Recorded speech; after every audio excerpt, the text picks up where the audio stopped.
आज की कविता में बात होगी श्रद्धा सुनील की। जो पहली कविता हमने ली है इसका कोई शीर्षक नहीं है।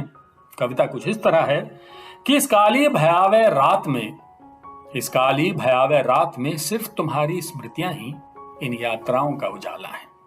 इस काली भयावह रात में सिर्फ तुम्हारी स्मृतियां ही इन यात्राओं का उजाला है। उन्हीं की उजास में चलकर आज यहां तक पहुंची हूं। तुम्हारी सतत उपस्थिति का आभास दमकता सूर्य जैसा है।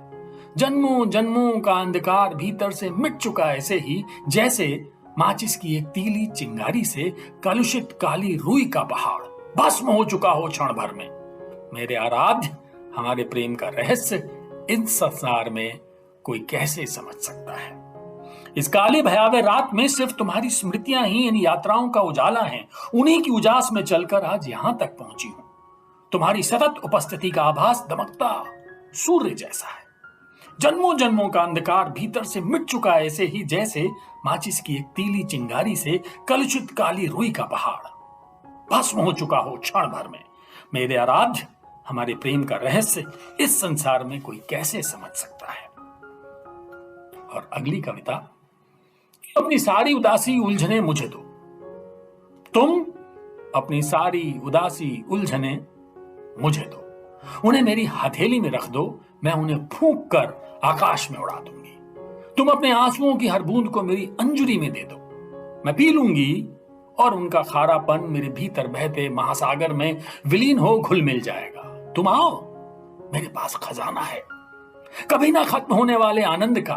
तुम अपनी सारी सामर्थ्य लगाकर पूरा समेट ले जाओ, क्योंकि वो खजाना कभी खाली नहीं होता।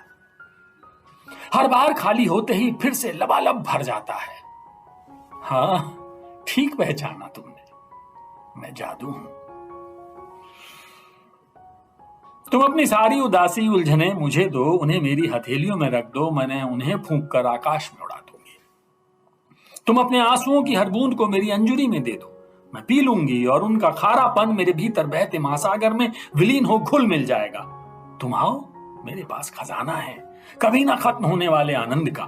तुम अपनी सारी सामर्थ्य लगाकर पूरा समेट ले जाओ, क्योंकि वो खजाना कभी खाली नहीं होता। हर बार खाली होते ही फिर से लबालब भर जाता है। हाँ, ठीक पहचाना तुमने, मैं जादू हूं। ये दोनों कविताएं श्रद्धा सुनील की थीं, जो खिल गया जवा कुसुम नाम के इस कविता संग्रह से हमने ली हैं, जिसका संकलन और संपादन सुमन सिंह ने किया है और इसे सर्व भाषा ट्रस्ट ने प्रकाशित किया है। आज के लिए इतना है।